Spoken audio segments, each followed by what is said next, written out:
Hello student, now this is my lecture number 37 and date 27 October 2020. Now we have to solve the different numericals based upon kinetic theory of gases and radiation. Now in this lecture also we solve the number of examples which is based upon KTG and radiation. Now I think it is example number 5 or 6. Example number 5.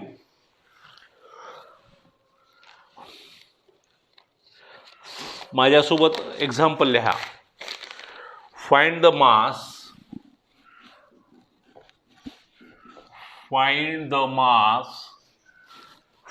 Mass of 10 cc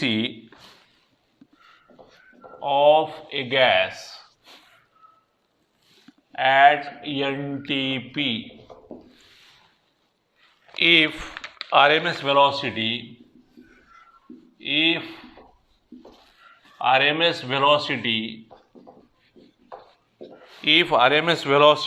of gas molecule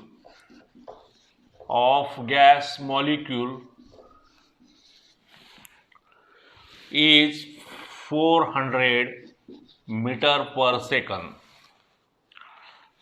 Now into bracket atmospheric pressure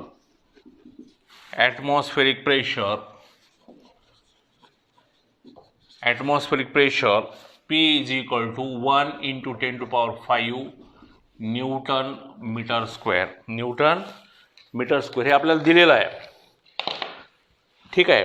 तर आपली जी जुनी method आहे त्याच पद्धतीनं दिलेलं numerical काळजीपूर्वक 2 वेळेस वाचणेच. ठीक आहे. तर 2दा हे न्यूमेरिकल तुम्ही वाचलेलं आहे. आता माझ्यासोबत कृपा करून लिहून घेऊ नका. हे आपण लिहिलेलं आहे. आता समजून घ्या. आणि एकदा समजलं की या धर्तीवरचं किंवा हे न्यूमेरिकल तुम्हाला क्विक सोडवता येईल.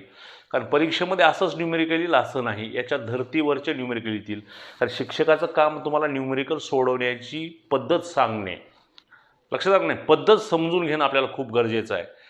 नाव हिअर सोल्युशन पूर्ण याला योगदान द्या. बघा फाइंड द मग आणि कुठल्याही न्यूमेरिकलमध्ये छेडछाड करायची नाही. मी अनेकदा आपल्याला सांगितलं फाइंड द मास म्हणजे कॅपिटल एम किंवा mass of the gas is equal to capital M is equal to question mark. आपल्याला काय काढायचं आहे. Find mass of the gas capital M is equal to question mark. Find the mass of 10 cc of a gas. तर 10 cc cubic centimetre काय असेल. ही volume असेल. काय असेल. व्हॉल्यूम. नाव volume V is equal to 10 cubic centimetre. आता हे numerical 2 वेळेस वाचताना तुमच्या लक्षात आलेलं आहे की हे न्यूटन पर मीटर स्क्वेअरमध्ये दिलं आहे आणि हे CC मध्ये दिलं आहे. म्हणजे CCचं आपल्याला कन्व्हर्शन कशामध्ये करावं लागेल. क्युबिक मीटरमध्ये करावं लागेल. म्हणजे क्विक करायचं नाही. बऱ्याच वेळेस माझा पर्सनल अनुभव असा आहे की विद्यार्थी खाली सगळं बरोबर सोडवतात पण इथं कन्व्हर्शनच करायला विसरतात आणि सगळं उत्तर चुकतं. त्यामुळे ज्या त्यावेळेस ती स्टेप लगेच क्विक तुम्ही क्लिअर करून घ्या. Now here 10 into 10 to power -2 cube.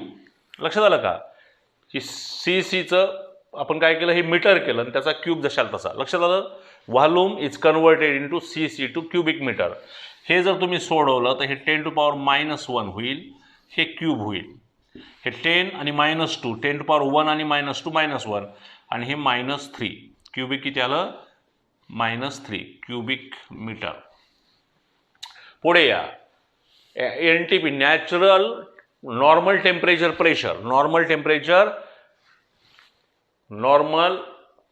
प्रेशरला temperature किती असतं 273 degree Kelvin. Now if RMS velocity of a gas molecule is 400 metre per second. C किती आहे 400 मीटर पर सेकंड. आणि ॲटमॉस्फेरिक प्रेशर तुम्हाला किती दिलं आहे. P is equal to 1 into 10 power 5 newton metre square. मी सावकाश शिकवतोय. न्यूमेरिकल किती होतात ह्याला अजिबात महत्त्व नाही. आपल्याला शिकवलेलं न्यूमेरिकल पूर्णपणे समजणं गरजेचं आहे. आणि त्या धर्तीवरचं कुठलंही न्यूमेरिकल पुन्हा आपल्याला सोडवता आलं पाहिजे. नाहीतर 5-25 न्यूमेरिकल घेतलेत आणि मी फक्त तुम्हाला डिटेल करणार हे असं आहे ते तसं आहे ते तसं आहे झालं. तर नंबर वाढण्याला महत्त्व नाही, नंबर कमी जरी झाला तर हरकत नाही, पण जे शिकवलंय ते आपल्याला पूर्णपणे 100% समजणं गरजेचं आहे. तर मला वाटतं लक्षात आलं. ठीक आहे. तर आपल्याला माहित आहे वी नो दॅट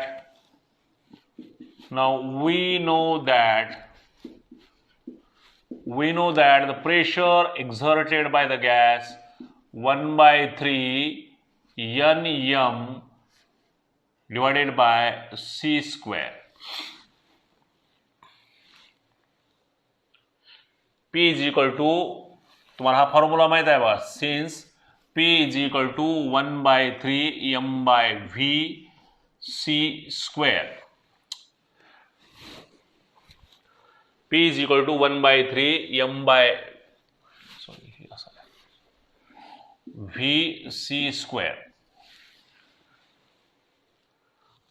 यालाच पुन्हा आपल्याला असंही लिहिता येतं P is equal to 1/3 rho C square. हे तुमच्या माहितीसाठी मी सांगतोय फक्त, कारण we know that mass by volume is density. Mass by volume is a density, and here the N is the number of moles present in the gas, and where small m, this is the small m. Now small m is the mass of each molecule of the gas. Okay. तर आपल्याला गॅसचं काय काढायचं, total mass काढायचं. काय काढायचं आहे, total mass. तर हे NM साठी लिहूया, देअरफॉर NM. तर NM बरोबर काय होईल बघा, हे 3PV divided by C square. Correct आहे का बघा, 3PV divided by C square. थोडं काळजीपूर्वक घ्यायचं, कारण एखादी टर्म भागिलेचे गुणिले आणि गुणिलेचे भागिले झालं तर येणारं सुद्धा उत्तर चुकणार आहे. त्यामुळे take proper precautions. But NM is equal to capital M.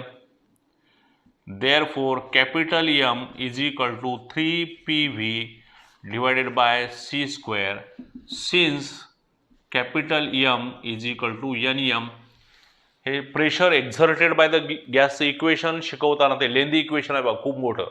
तर त्यावेळेस हे सगळे पार्ट तुमचे क्लिअर केलेले आहेत. आता now just to substitute the value. Now here आता जरा मोठं असं असेल तर भागाकाराचं चिन्ह अगोदर द्या. नाव 3 × 1.0 किती दिलंय बघा, 1 दिलंय, म्हणजे 1.0 घ्यायची गरज नाही. कारण ॲक्च्युली 1.015 असतं, ॲटमॉस्फिअरिक असतं 1.015. पण जर दिलेलं असेल, जी दिलेली किंमत आहे आपण तीच घ्यायची, त्यात चेंज करायचा नाही. Now 1 × 10⁵, व्हॉल्यूम 10⁻³ आणि C स्क्वेअर 400चा स्क्वेअर. आता हे जर तुम्ही सोडवलं, आता हे तुम्ही सोडवा, कारण अजून एका दुसरं न्यूमेरिकल आपलं एक्स्ट्रा होईल. तर ह्याचं उत्तर मी देतो, तुम्हाला मात्र ते चेक करता आलं पाहिजे.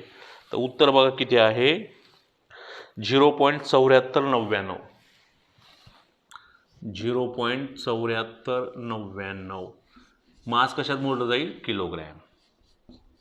ओके, तर समजलं का सगळ्यांना. तर याच्या पुढची स्टेप तर तुम्हाला आलीच पाहिजे. आता हे तुम्हाला पाहिजे तसं सोडवता येईल. 4 × 10⁻², 4चा वर्ग 10⁻² × 2 म्हणजे 4. पुन्हा हे +5 -3 +2, हे खालचे +2 वरचे +2, 10⁻² कॅन्सल होतील. You may solve which is easy to you. Okay, मी सांगितलेलीच पद्धत सोपी असेल असं नाही, तर सोडवता येईल तुम्हाला. ठीक आहे, तर दुसरं न्यूमेरिकल आपण घेऊयात. याची एक स्क्रीनशॉट घ्या. घेतली. ठीक आहे. नाव एक्झाम्पल नंबर 6. एक्झाम्पललाच खूप वेळ लागतो बघा, आणि किती पण एक्झाम्पल घेतले तर ते कमीच आहे. मी इतके एक्झाम्पल सोडून घेईन ज्यावेळेस आपला ॲक्च्युअल तास चालू होतील, तुम्हाला कंटाळा येईल. आणि एकदा न्यूमेरिकलमध्ये तुमचा इंटरेस्ट आला की तुम्हाला हवे तेवढे न्यूमेरिकल सोडवता येतील. कारण आपला 10वीचा तुमचा अनुभव आहे, एक एक्झाम्पल सुटलं की दुसरं सुटतं, दुसरं सुटलं की तिसरं सुटतं, आणि पहिलं सुटलं नाही तर आपण सगळं बंद करून आपलं निवांत बसतो. तर इंटरेस्ट येणं खूप गरजेचं आहे. त्याच्या पुढचं न्यूमेरिकल बघा, example number 7. Example number 7.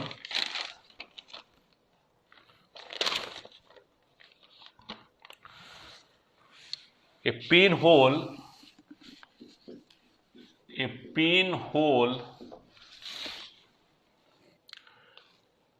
pinhole is made, माझ्यासोबत लिहा, एक्झाम्पल माझ्यासोबत लिहा. A pin hole is made, आणि लिहितानाच वाचत लिहा. A pin hole is made in a hollow sphere of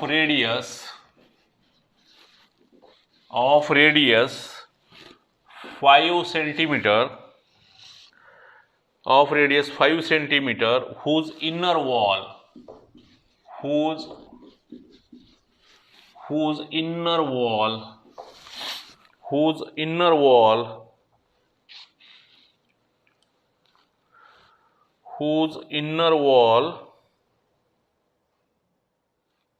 is at temperature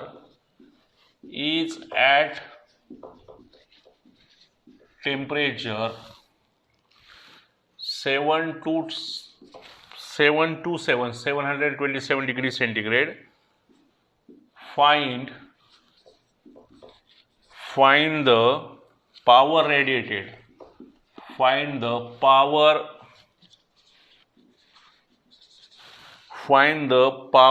radiated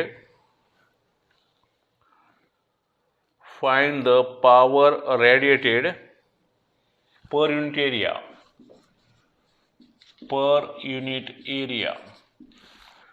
Now into bracket given sigma is equal to 5.67 into 10 to the power minus 8 joule meter square second k raised to 4 and E is equal to 0.2.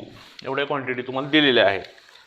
आता परत आपला त्या पूर्वीच्याच मेथडनं दिलेलं numerical काळजीपूर्वक वाचलंच पाहिजे 2 वेळेस. कितीही तुम्हाला समजलं लिहिताना तरी अजून एक वेळेस न्यूमेरिकल तुम्ही वाचाच, आणि एकदा न्यूमेरिकल समजलं की खूप कमी वेळामध्ये आपल्याला ते सुटतं. पण त्यासाठी सुटण्यासाठी तुमचं लॉग अँटीलॉगच्या कॅल्क्युलेशनची प्रॅक्टिस असणं खूप गरजेचं आहे. नाहीतर खूप वजाबाकी वगैरे करताना खूप अडचणी येतात. ठीक आहे. आता बघा नाव सोल्युशन, आता माझ्यासोबत लिहू नका, तर समजून घ्या. A pin hole is made in a hollow sphere of radius 5 centimetre. Now R is equal to 5 centimetre. आता आपण वाचताना तुम्हाला कळाले की जूल मीटर स्क्वेअर सेकंद के रेज टू 4 आहे. लक्षात आलं का नाही? म्हणजे हे SI मध्ये आहे आणि हे CGS मध्ये आहे, म्हणजे ह्यांना लगेच कन्वर्ट करा. म्हणजे 5 into 10 to the power minus 2 metre. मी तुम्हाला काल हिंट दिली, centimetre to metre -2, millimetre to metre -3. तर या पद्धतीनं पुढे या. whose inner wall is at temperature, inner wall temperature T1 is equal to 2727 plus 273 is equal to 7 and 2 9, and this is 1000 degree kelvin. जेव्हा डिग्री केल्विन लिहाल तेव्हा 0 degree kelvin लिहायचं नाही, के लिहायचं फक्त, आणि सेंटीग्रेड लिहिताना मात्र असं लिहायचं. हे थोडे बारकावे आहेत. Find the power radiated dq/dt is equal to question mark. तुम्हाला दिलंय काय? Sigma is equal to 5.67 into 10 to the power minus 8 joule metre square second k raised to 4 and emissivity 0.2. As we know that emissivity is the ratio of emissive power of ordinary body to emissive power of black body. It is a pure number. It has no unit and dimension. तर हे dq/dt power radiated, ह्याला p जरी लिहिलं तरी चालू शकतं. काय? ह्याला p जरी लिहिलं तरी चालू शकतं, कारण आपल्याला माहित आहे power is equal to work by time. बघा, power is equal to work by time. तर वर्कचं युनिट काय? Joule per second. म्हणजे हे पण एनर्जी जूल पर सेकंद म्हणजेच पॉवर काय? जूल पर सेकंद म्हणजेच काय आपण लिहितो? वॅट. हे उलटं सुलटं झालं, थोडं लक्षात ठेवा. Now then we know that power radiated आपल्याला काढायचे. We know that dq/dt is equal to sigma E(a)t raised to 4. Sigma E(a)t, कारण इथं ब्लॅक बनलेलं नाही, इथं जर ब्लॅक म्हणलं असेल आणि इथं ई दिला असेल तर ई घ्यायचा नाही. कृपा करून लक्षात घ्या ह्या गोष्टी, कारण कधी कधी परीक्षक आपलं कन्फ्यूज व्हावं, आपलं चुकावं म्हणून ईची किंमत देतात. पण इथं जर ब्लॅक स्पिअर म्हणलं असेल किंवा ब्लॅक बॉडी म्हणलं तर ई घेण्याची गरज नाही, कारण Stefan's law is mainly stated only for black body, but sometimes it is use for ordinary body. आणि ज्यावेळेस ऑर्डिनरी बॉडीसाठी तो स्टीफन्स लॉ यूज केला जातो त्यावेळेस तिथं स्मॉल ई येतो. लक्षात आलं का नाही? स्मॉल ई जर घेतला तर ऑर्डिनरी बॉडी, नाही घेतला तर ब्लॅक बॉडी. ओके, तर हे शिकवताना हे कन्सेप्ट मी तुमचे क्लिअर केलेले आहेत. आता इथं तुम्हाला आर दिलाय आणि ए आहे, लक्षात आलं का नाही? तर सिग्मा ई ए आणि T⁴ ची किंमत ठेवून तुम्हाला dq/dt काढता येईल. तर फिजिक्समध्ये येणारं जे उत्तर असेल त्या उत्तराला तुम्हाला युनिट देणं गरजेचं आहे. तर dq/dtचं उत्तर काय येईल? Joule per second. पण आता इथं तुम्हाला काय विचारलंय? पॉवर. तर पॉवर जनरली आपण कशात मोजतो? वॅटमध्ये. तर मला वाटतं हे सोपं उदाहरण आहे, तुम्हाला सोडवता येईल. हा वेळ मी सेव्ह करतो. अजून एखादं उदाहरण आपण घेऊयात. ठीक आहे, सबस्टिट्यूट द व्हॅल्यू. आता फक्त ए काढायचं आहे तुम्हाला आणि याचं उत्तर मी देतो, तुम्ही उत्तर चेक करा. याचं उत्तर आहे बघा,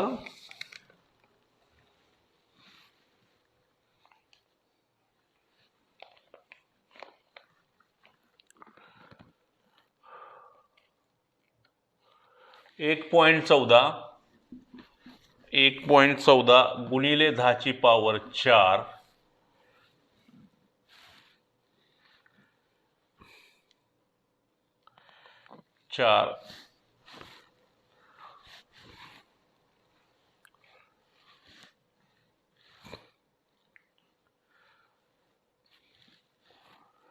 वॅट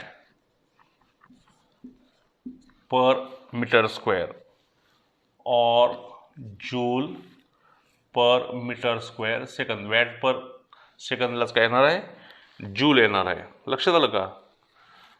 तर हे dq/dt, तर p म्हणजे काय होणार आहे? q/at.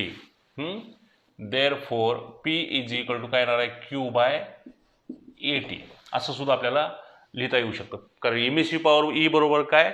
q/at. Emissive power E बरोबर काय? q/at. तर हे सोडवा या पद्धतीने, याचं उत्तर तुम्ही काढून ठेवा. की तुम्हाला आता कसं आहे बघा, मी 100 जरी उदाहरण सोडवून दिले तर उपयोग नाही. तुम्हाला आता थोडीशी धडपड करावी लागेल. नाही आलं तर परत मी आहेच ना, उद्याचा अजून आपला पिरियड आहे एक. ठीक आहे, त्याच्या पुढचं अजून एक एक्झाम्पल आपण घेऊयात आणि आपण थांबूयात. मग यानंतर नवीन चॅप्टर आपण स्टार्ट करूयात. तर याचा एक स्क्रीनशॉट घ्या.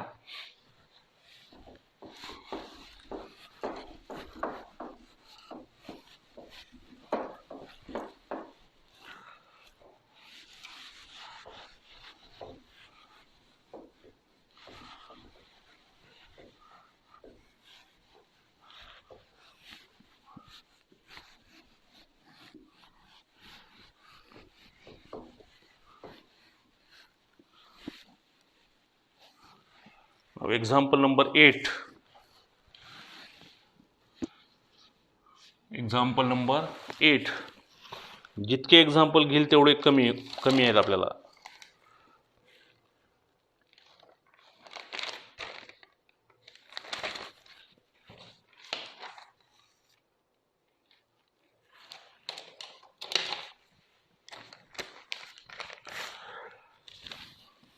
Now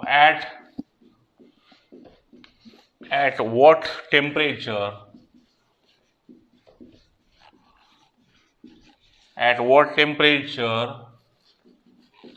will the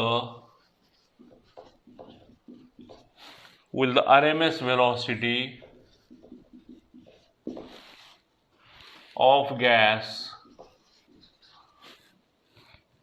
be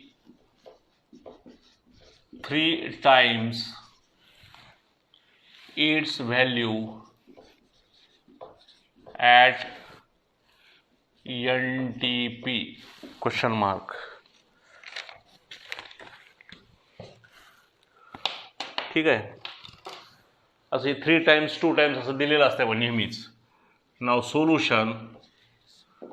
Now at what temperature will the RMS velocity of gas be 3 times its value at NTP. तर T1 ची व्हॅल्यू तुम्हाला दिली आहे 273 डिग्री केल्विन.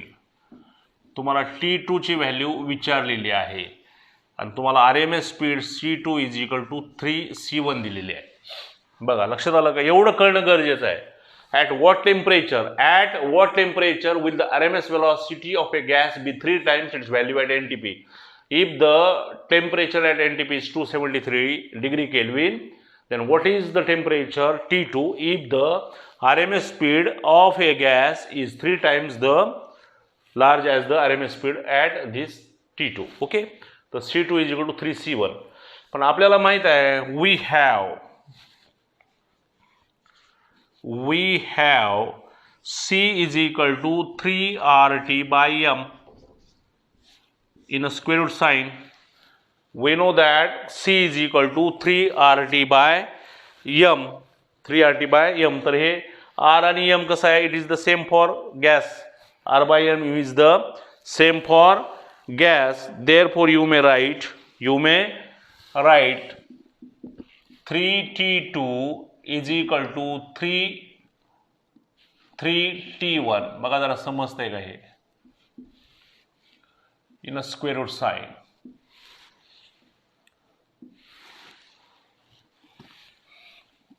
हे गिवन आहे. हे काय गिवन म्हणता येणार नाही आपल्याला, गिवनच आहे याच्यातून, पण आपण असं लिहूया डायरेक्ट. हे पहा, हे काय लिहिलंय आपण? C2. हे काय लिहिलंय? C2. C1 किती आहे? C2 किती आहे? 3T2. C1 किती आहे? 3T1. पण C1 किती पट जास्त आहे? 3 पट जास्त आहे. हे R आणि M काय झालं? जरा थोडंसं आपण कॉम्पॅक्ट केलेलं आहे. म्हणजे C बरोबर 3RT बाय M, म्हणजे C1 बरोबर 3RT1 बाय M, C2 बरोबर 3RT2 बाय M. R आणि M कसं आहे? कॉन्स्टंट आहे, त्यामुळे ते कॅन्सल होईल. ते न घेता आपण 3T2 बरोबर 3 into √3T1. Now squaring on both sides. दोन्ही साइडचा जर आपण स्क्वेअर घेतला, now squaring on both sides. Now squaring on both sides, therefore 3T2 is equal to 3T1. बरोबर आहे. Now this 3 and this 3 get cancelled, therefore T2 is equal to 9T1. Therefore T2 is equal to 9 into 273. Now T2 is equal to, ह्याचा गुणाकार 9 त्रिक 27 काय असेल तो गुणाकार, तरी तुम्ही करा तो. तर गुणाकार मी देतो तुम्हाला. तर हे 2457 येईल. किती येईल? 2457. मग हे काय होईल? Degree kelvin. ह्याच्यातनं जर 273 मायनस केलं तर ते काय होईल? Degree centigrade. Therefore T2 is equal to 2457 minus 273 is equal to, ह्याची वजाबाकी पण मी तुम्हाला देतो. ही वजाबाकी येईल 2184. किती येईल? 2184.